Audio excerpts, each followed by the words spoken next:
ایک اچھی طرح سے بنائی گئی جمہوری فوجی ہائبرڈ حکومت کے تحت اپنی پسند کا وزیر خزانہ ملنے کا امکان ہے کہ ہماری حکومت یہ ہوگی. اس میں 4 نام ہوں گے.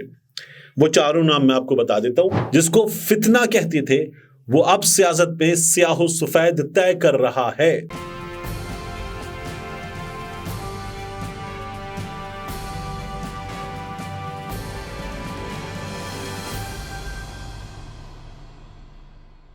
بسم اللہ الرحمن الرحیم. السلام علیکم. یہ آپ کا اپنا ڈیجیٹل پلیٹ فارم ہے. میں طارق متین ہوں. واللہ خیر الماکرین.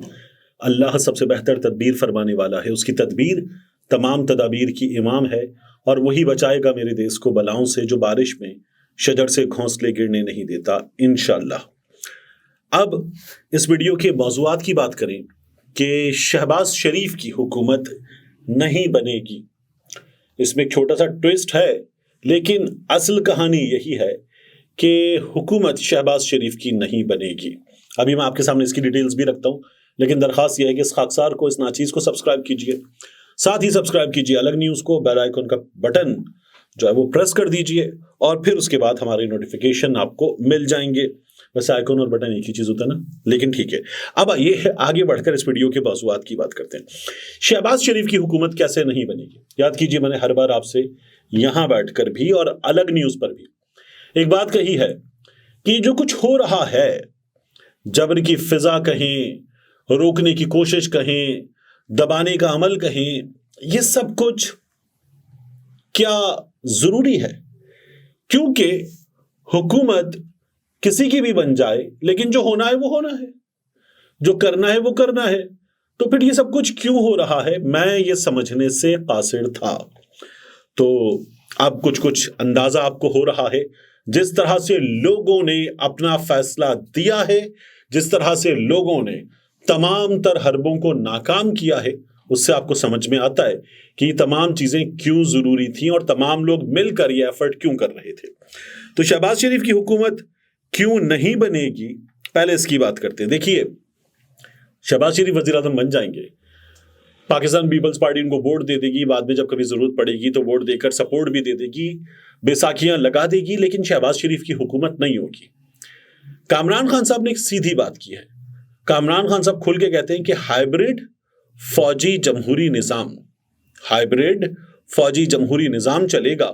اور ساتھ ہی وہ یہ کہتے ہیں کہ شہباز شریف جو ہیں انہیں اپنی پسند کا, یہ ایک وزیر اعظم جو ظاہر ہے کہ بھلے ووٹ چوری کے ذریعے بھی آ رہا ہے لیکن ہے تو وزیر اعظم نا, اس آرگینوگرام میں اس کا عہدہ تو وزیر اعظم کا ہے.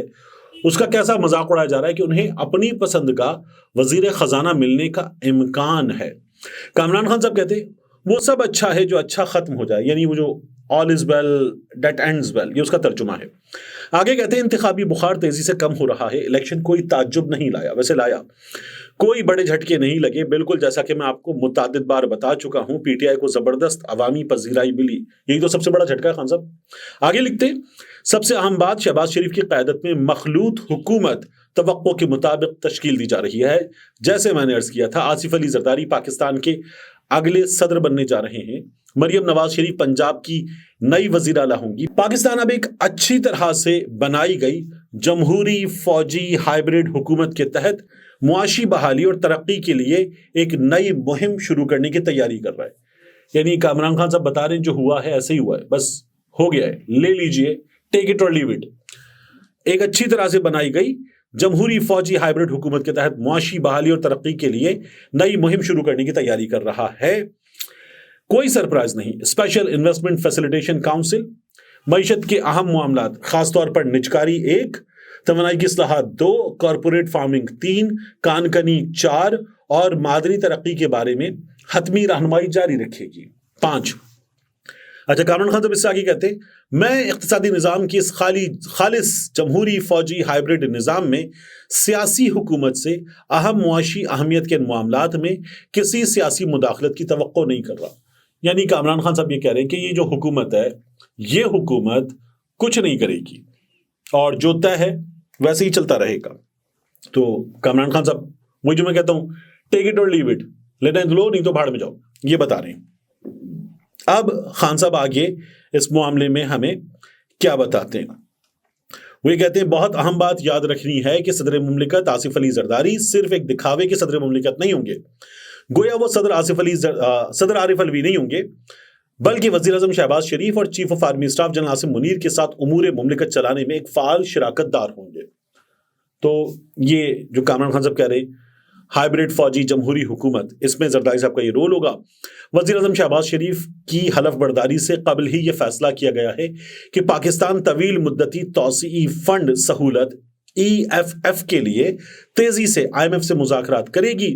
نگراں حکومت کی موجودہ اقتصادی ٹیم کے بعض ارکان کے مخلوط حکومت میں رہنے کا امکان ہے. نگراں حکومت کی موجودہ اقتصادی ٹیم کے بعض ارکان کے مخلوط حکومت میں رہنے کا امکان ہے. شہباز شریف کو اپنی پسند کا وزیر خزانہ ملنے کا امکان ہے. کیسی حکومت ہے یہ؟ شہباز شریف کو اپنی پسند کا وزیر خزانہ ملنے کا امکان ہے. فی الحال ان کی ترجیح معروف بینکر ہیں. اسحاق ڈار کا پتہ صاف، اسحاق ڈار نشتہ. ٹھیک ہے. نئی حکومت یقینی طور پر نجکاری کے ایجنڈے کے ساتھ آگے بڑھے گی. PIA کی نجکاری اولین ترجیح ہے. نئی حکومت FBR کی وسیع اصلاحات کے ساتھ آگے بڑھے گی. شہباز شریف حکومت نگراں حکومت کی جانب سے گردشی قرضے میں کمی اور صنعتوں کے لیے سستی بجلی کے لیے IMF کو نگران حکومت کی جانب سے پیش کیے گئے منصوبوں پر بھی عمل کرے گی. اب جو حکومت آئے گی وہ نگراں حکومت کے منصوبوں پر عمل کرے گی. نگراں حکومت کے منصوبے، نگراں حکومت کا مینڈیٹ ہوتا ہے آئیے انتخاب کیجئے، کروائیے اور جائیے، لیکن ان کے منصوبے کامران خان صاحب یہ بتا رہے. پھر وہ بتاتے ہیں نگراں حکومت بڑے پیمانے پر کارپوریٹ فارمنگ کے منصوبوں میں SIFC کے ساتھ کندھے سے کندھا ملا کر کھڑی ہوگی. نئی حکومت CPEC کی اصل شکل اور جوش کے ساتھ تیزی سے بحالی چاہے گی. مرکز میں شدید مخالفت کے باوجود اور پنجاب میں عمران خان کی PTI کی قیادت میں اپوزیشن کے باوجود میں جلد ہی کسی سیاسی ہلچل کی توقع نہیں کر رہا. میرے خیال میں آئندہ چند ماہ پاکستان میں معاشی تقویت نظر آئے گی. یہ کامران خان صاحب کے نزدیک اس حکومت کا خاکہ ہے جو حکومت بننے جا رہی ہے. اس میں انہوں نے تصویر لگائی ہے، آپ دیکھیے، آرمی چیف کی، شہباز شریف کی اور آصف علی زرداری کی تصویر، اور یہ بتایا کہ یہ ایسے مل کر چلے گا ہائیبریڈ فوجی جمہوری نظام. اب شہباز شریف صاحب جو اپنے تئیں حکومت بنا کر بیٹھے ہوئے ہیں کہ ہماری حکومت یہ ہوگی، اس میں 4 نام ہوں گے. وہ چاروں نام میں آپ کو بتا دیتا ہوں. وہ 4 نام اس لیے ہوں گے کہ ان لوگوں کے ساتھ جو ہوئی ہے اور جو ان لوگوں سے کروائی گئی ہے وہ اب آپ کو نظر آئے گا کہ انہیں اس کا پھل ملے گا.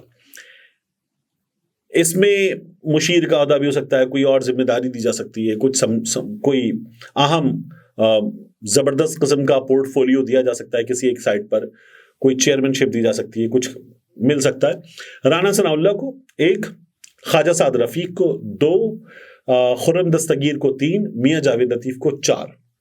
یہ جو لوگ ہیں انہیں وہ جو تھا تسلیم کرنا کہ ہم اپنی ہار کو تسلیم کرتے ہیں، تو ان میں سے 3 لوگوں نے تو ہار تسلیم کی. ایک ہیں رانا ثناء اللہ صاحب جو ہار تسلیم کرنے کے بجائے انہوں نے سینگ پھنسا لیے میڈیا کے ساتھ، خواتین اینکرز کے ساتھ، لوگوں کو گالم گلوچ کرنے پر اتر آئے. وہ باقاعدہ طور پر نوجوانوں سے بھڑ گئے. وہ احتشام الحق سے UK میں بیٹھا ہوا ہے، اس سے بھی بھڑ گئے. تو یہ رانا ثناء اللہ نے کیا. ان لوگوں کو جو ہے وہ اکوموڈیٹ کیا جائے گا، کیونکہ نون لیگ نے باقی جگہوں پر 17 سیٹیں نون لیگ کی، باقی جگہوں پر جو نون لیگ نے چوری کی ہے اس چوری میں سے یہ لوگ ہٹ گئے. تو ان لوگوں نے پھر شور مچایا کہ دیکھو اگر ہمارے اتنے بڑے بڑے نام ہار گئے تو یہ تو دھاندلی کا شور بلا جواز ہے. تو ان لوگوں کو اس کا یہ فائدہ پہنچنے جا رہا ہے. لیکن ایک اور چیز دیکھیے آپ کہ طلعت حسین صاحب نے کیا کہا ہے. وہ کہتے ہیں نواز کو قابو میں رکھنے اور ہائیبریڈ نظام کو PDM 2 سے چلانے کی خواہش نے 9 مئی کے بیانیے کو غارت کر دیا ہے. 9 مئی کے بیانیے کو غارت کر دیا ہے. PTI قیادت اب اشتہاری بھی ہے اور عوامی ووٹ سے سند یافتہ بھی. جن کے بال منڈوا رہے تھے اب وہ صوبہ چلائیں گے، یعنی علی امین گنڈاپور کی جانب اشارہ ہے. جس کو فتنہ کہتے تھے وہ اب سیاست میں سیاہ و سفید طے کر رہا ہے. طلعت صاحب کہتے ہیں جس کو فتنہ کہتے تھے وہ اب سیاست میں سیاہ و سفید طے کر رہا ہے. پاکستان کی، میں بار بار آپ سے کہہ رہا ہوں، اس وقت کی سب سے بڑی سیاسی حقیقت 2011 سے آج تک اور پھر یہاں سے آگے جب تک حیات ہے، بلکہ جب حیات نہیں ہوگا، اللہ لمبی زندگی دے میاں نواز شریف کو بھی، عمران خان کو بھی، باقیوں کو بھی سلامت رکھے، لیکن جب حیات نہیں ہوگا کل نفس ذائقۃ الموت، تو تب بھی عمران خان اس ملک کی سب سے بڑی سیاسی حقیقت ہے۔ پاکستان میں پہلی بار عوام کے ووٹوں سے کسی انتظام کو ناکام بنانے کا کام اگر کسی نے کیا ہے تو وہ عمران خان نے کیا ہے، اور اس کے بعد اس کی شکل اتنی بگاڑی گئی ہے۔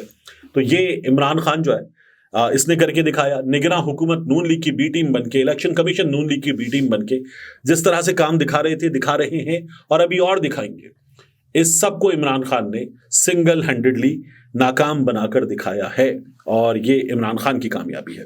تو اسی لیے عمران خان سیاہ و سفید طے کر رہا ہے، یہ عمران خان کے بدترین مخالفین بھی مان رہے ہیں۔ اب آخر میں آ جائیے کہ فوج کے حوالے سے قاضی فائز عیسیٰ صاحب نے کیا کہا ہے اور اس کا مطلب کیا ہے۔ پہلے یہ جان لیجئے کہ چیف جسٹس قاضی فائز عیسیٰ صاحب نے کہا ہے کہ فوج نے ملی ہوئی زمینوں پر شادی ہالز اور دیگر دھندے شروع کر رکھے ہیں، سب کو اپنے مینڈیٹ میں رہنا چاہیے۔ یہ سپریم کورٹ آف پاکستان میں ہوا، یہ اس کو رپورٹ کر رہا ہے ایکسپریس نیوز کہ دھندے شروع کر رکھے ہیں اور سب کو اپنے مینڈیٹ میں رہنا چاہیے۔ یقین دہانی کرائیں، اٹارنی جنرل سے کہہ رہے تھے کہ فوج صرف دفاع کا کام کرے گی، کاروبار نہیں۔ فوج اپنا کام کرے، عدالتیں اپنا کام کریں، قاضی فائز صاحب یہ کہتے ہیں۔ اب وہ یہ کہتے ہیں کہ دفاعی زمینوں پر کمرشل سرگرمیوں کے خلاف سپریم کورٹ میں کیس کی سماعت کے موقع پر فوج نے دی گئی زمینوں پر شادی ہالز اور دیگر دھندے شروع کر رکھے ہیں، اور اٹارنی جنرل سے یہ کہا گیا کہ یقین دہانی کرائیں کہ دھندے نہیں کریں گے تو ٹھیک ہے، سب کو اپنے مینڈیٹ میں رہنا ہے۔ یقین دہانی کرائیں کہ فوج صرف دفاع کا کام کرے گی، کاروبار نہیں۔ فوج اپنا کام کرے، عدالتیں اپنا کام کریں۔ اب جواب میں اٹارنی جنرل کیا کہتے ہیں؟ اٹارنی جنرل کہتے ہیں اصول تو یہی ہے کہ سب اپنا اپنا کام کریں۔ یہ ختم ہوگا یا نہیں، اٹارنی جنرل کے پاس جواب نہیں ہو تو کہہ رہے ہیں جی یہ پرنسپل ہی تو ٹھیک ہے کہ سب اپنا اپنا کام کریں، ہوتا تو یہی ہے۔ اب ہوتا جو ہے اور جو ہو رہا ہے اس کا فرق اٹارنی جنرل نے اس پر بات نہیں کی۔ چیف جسٹس کہتے ہیں اگر آپ کو ایسی ہدایات ہیں تو عدالت کو یقین دہانی کرا دیں۔ اب یہ جو ایویکویٹ ٹرسٹ پراپرٹی بورڈ ہے، متروکہ وقف املاک بورڈ، اس کا یہ کہنا ہے کہ جس بلڈنگ سے تنازع شروع ہوا وہ متروکہ وقف املاک بورڈ کی ہے۔ الاٹیز نے جعلی دستاویزات پر زمین اپنے نام کر کے فروخت کر دی، اب وہاں 5 منزلہ عمارت کھڑی ہے۔ تو اب چیف جسٹس کیا کہتے ہیں؟ 5 منزلہ عمارت کھڑی ہے، وہ کہتے ہیں سندھ بلڈنگ کنٹرول اتھارٹی کی ملی بھگت کے بغیر غیر قانونی تعمیرات ممکن نہیں۔ تو ذمہ دار سندھ بلڈنگ کنٹرول اتھارٹی سے نکالے جائیں گے، جن کو آپ منع کر رہے ہیں وہاں سے چیف جسٹس کوئی ذمہ دار نہیں نکالیں گے۔ پھر آگے کہتے ہیں ایس بی سی اے کے انسپیکٹرز اور اوپر کے افسران کے اثاثے چیک کرانے چاہیے۔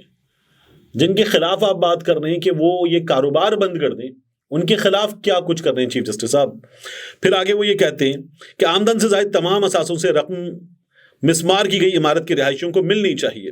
سندھ حکومت یہ انکوائری کبھی نہیں کرے گی۔ ویسے یہ چیف جسٹس صاحب کو آگے کا بھی پتا ہے کہ کیا ہوگا، یہ بڑی ویژنری بات ہے۔ پھر آگے بات ہوتی ہے ڈی جی سندھ بلڈنگ کنٹرول اتھارٹی عدالت میں پیش ہوئے۔ چیف جسٹس نے پوچھا ایس بی سی اے میں کتنے انسپیکٹر اور افسران ہیں؟ وہ کہتے ہیں کہ 1400 ملازمین ہیں، 600 بلڈنگ انسپیکٹر اور 300 سینئر انسپیکٹرز ہیں۔ بعد میں سماعت مکمل ہونے پر سپریم کورٹ نے حکم نامہ جاری کیا اور کہا گیا کہ عمارات مقررہ حد سے بلند بنائی گئیں اور رہائشی زمین کو تجارتی سرگرمیوں کے لیے استعمال کیا گیا۔ رہائشی زمین لے کر بلڈر نے جیبوں میں پیسے ڈالے اور سندھ بلڈنگ کنٹرول اتھارٹی نے آنکھیں بند کرنی۔ بلند عمارات گرانے سے رہائش پذیر عوام متاثر ہوگی۔ تو جن عمارات کی آپ بات کر رہے ہیں کہ وہاں کاروباری سرگرمیاں ہو رہی ہیں، وہاں کون متاثر ہوگا؟ اور جب نسلہ گرایا گیا تھا کراچی میں شارع فیصل پر، نرسری پر، تو پھر تب بھی تو عوام متاثر ہوئے تھے۔